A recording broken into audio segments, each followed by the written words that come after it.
ब्रेकनंतर आपल्या सर्वांचं पुन्हा एकदा स्वागत। राज्यामध्ये धुवाधार पाऊस बरसलाय, ज्याचा सर्वाधिक फटका राज्यभरातल्या 30 जिल्ह्यातल्या शेतकऱ्यांना बसलाय।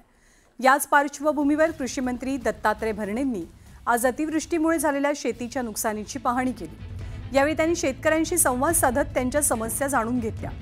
सोयाबीन, तूर, कपाशी यासह इतर पिकं पाण्याखाली गेली आहेत, त्यामुळे शेतकऱ्यांचं नुकसान झालंय। राज्यात अतिवृष्टीमुळे 63 लाख हेक्टरवरच्या पिकांचं नुकसान झाल्याची माहिती कृषी मंत्र्यांकडून देण्यात आली।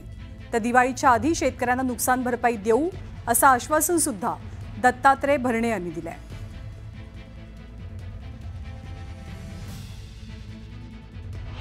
लवकरात लवकर दिवाळीच्या अगोदर मानण्यापेक्षा लवकरात लवकर ही नुकसान भरपाई दिली जाईल। साहेब, एका महिन्यापूर्वी आपण इथूनच वाशिम जिल्ह्यातूनच घोषणा केली होती की 19 जिल्ह्यात नुकसान झालं आहे, आपण लवकर मदत देऊ। अद्याप आज एक आलेली मदत आपल्याला माहिती आहे की पंचनाम्याला उशीर लागतो, पाऊस तर जोरात आहे। ऐका ना, मे आणि जून ची मदत आलेली।